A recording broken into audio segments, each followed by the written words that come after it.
अस्सलाम वालेकुम and hello everyone, good evening. अभी जो है शाम का टाइम हो चुका है, 5 बज गए हैं और मैं यहाँ पर फ़ौरन से किचन में आ गई हूँ। और ये व्लॉग पिछले व्लॉग से ही मैंने आगे कंटिन्यू किया है।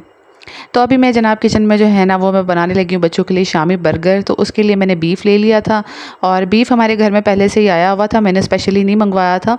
तो जब ये आया ना बीफ़, तो तभी मेरा मूड बना कि चने की दाल भी है तो चले शामी बर्गर बनाते हैं।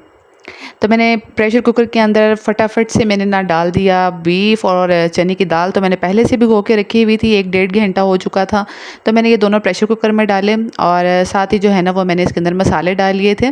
इसके अंदर मैंने ये 2 चॉप्ड प्याज डाले थे, मोटे मोटे से चॉप्ड किए हुए थे। और साथ में मैंने डाल लिए थे कुछ खड़े मसाले, जिसके अंदर था ज़ीरा, दालचीनी थी छोटी सी, एक आपको टुकड़ा नज़र आ रहा है, थोड़े से लौंग थे 4-5, और साथ में जो थी ना 3 बड़ी इलायचियाँ थी।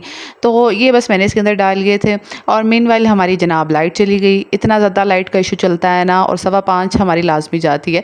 तो बस फिर मैंने जो है ना वो ग्राइंड करके डालना था ज़ीरा और सूखा धनिया, और साथ में मैंने गोल साबुत मिर्च भी ग्राइंड करके डालनी थी। तो वो फिर लाइट चली गई तो वो मैंने बाद में ऐड कर दिए। तो मैंने सोचा चले आपको ऐसे ही मसाले बता देती हूँ।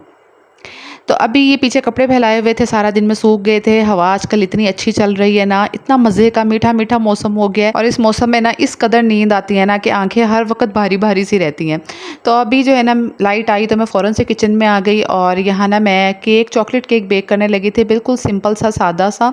तो मैंने ये 2 अंडे ले लिए थे जो कि बिल्कुल रूम टेम्परेचर पे थे, पहले फ्रिज में पड़े हुए थे, लेकिन ना मैं जब लाइट गई है ना निकाल कर मैं यहाँ पर रख गई थी। अच्छा, ये वाला जो केक है ना ये इतना सिंपल है ना, मैं ये इस तरह, ये चाय का कप है मेरे पास, आप लोगों के पास भी इसी साइज़ के चाय के कप होंगे तो आप उसको यूज़ कर सकते हैं ये वाला केक बेक करने के लिए ना। तो मैंने इसके अंदर ये देखिए भर की चीनी का मैंने ऐड कर दिया है। और बस मैं इसी जो है विस्कर से ना इसको हिलाती जाऊँगी और मिक्स करती जाऊँगी। तो साथ में मैंने ये 1 कप दूध ले लिया है। इसी कप को ना मैंने सारी चीज़ों के मेजरमेंट के लिए यूज़ किया है, बिल्कुल कोई अलग-अलग जो है ना प्यालियाँ और बर्तन यूज़ नहीं किए हैं। तो इससे क्या होता है ना कि सभी चीज़ों की मेजरमेंट बड़े अच्छे तरीके से हो जाती है। अब मैंने 1/4 कप जो है ऑयल ले लिया है, वो भी मैंने इसमें डाल लिया। और ये जितना मैं आप लोगों के सामने विस्क कर रही हूँ ना, सिर्फ मैंने इतना ही विस्कर से इसको विस्क किया था और मैंने कोई भी बहुत ज़्यादा इसकी मिक्सिंग नहीं की ना। और ये मेरे पास 1 कप मैदा था जनाब, और इस 1 कप मैदे की खातिर मैंने केक बना डाला ना, क्योंकि मैंने सोचा अब ये 1 कप मैदा पड़ा रहेगा और मेरा वेस्ट ना हो जाए ना, मैंने इसको निकाल के रखा हुआ था।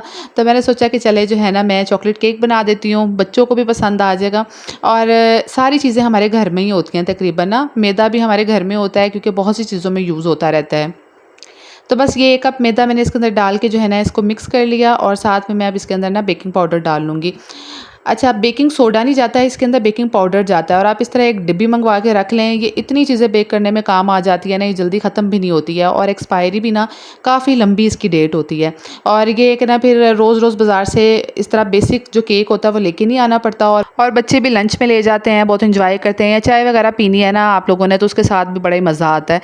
तो ये वनीला एसेंस पड़ा हुआ है, ये मैंने इसके अंदर 1 टीस्पून डाल लिया है, और साथ में इसमें कोकोआ पाउडर चला जाएगा। ये जो कोको पाउडर है ना ये इसके अंदर मैं 3 टेबल स्पून डालूँगी।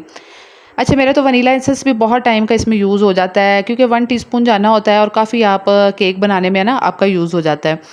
तो एक दफ़ा ऐसा हुआ ना कि मैं वनीला एसेंस डालना ही भूल गई, और उसके बाद मैं सोचूं कि मेरे केक में से अंडों जैसी स्मेल क्यों आ रही है, क्योंकि वनीला एसेंस डालने से जो है ना इसमें से अंडों की स्मेल नहीं आती है। तो बस इसको जो है मैंने अब मिक्स कर लूँगी। जो हमने कोको पाउडर डाला और जो मैदा डाला है ना उसको थोड़ी देर के लिए हम मिक्स कर लेंगे। तो कुछ भी हार्ड एंड फास्ट रूल नहीं है यार, अगर आप लोगों को बेकिंग नहीं आती ना तो मेरी तरह शुरू कर दें बस अल्लाह का नाम लेके। और जो है ना मैंने भी इसी तरह स्टार्ट की थी, और आज जो है ना मतलब इतनी अच्छी अच्छी चीज़ें बन जाती हैं ना, सिर्फ एक्सपीरियंस की चीज़ होती है। जब आप लोग बार बार ट्राई करते हो ना शौक़ से, तो वो चीज़ें बहुत अच्छी बनना शुरू हो जाती हैं। तो अभी बस मैं एक पतीली ली है और उसके अंदर ये मैं एक सांचा लेके आई हुई हूँ, तो इसी में मैं हमेशा केक बनाती हूँ, और ये मैंने इसमें रख दिया है। और अल्हम्दुलिल्लाह जो है ना 30 मिनट्स के अंदर केक रेडी हो गया था, और इतना अच्छा फ्लफ़ी और मज़ेदार सा केक रेडी हुआ था। तो अभी यहाँ पे कुछ सब्जियाँ वगैरह आई हुई थी, ये टमाटर, शिमला मिर्च, गाजरें। और ये शिमला मिर्च गाजरें जो है ना ये तो मैं अक्सर इसलिए मंगवा लेती हूँ कि पास्ता, मैकरोनी या फिर अंडों में ये बड़ी ज़बरदस्त लगती है। ये सब्जियों वाला जो ऑमलेट बन जाता है ना, टमाटर, प्याज, शिमला मिर्च और गाजरें डाल के बनाएं तो एक पूरा ज़बरदस्त सा मील बन जाता है आपका ब्रेकफास्ट के लिए ना। तो बस इसलिए फिर मैं ना ये थोड़ी थोड़ी सी गाजर, शिमला मिर्च मंगवा के रख लेती हूँ। बहुत ज़्यादा नहीं मैं मंगवाती, वैसे मैंने बहुत टाइम पहले रमज़ान में फ्रीज़ भी करके मैं रख लेती थी,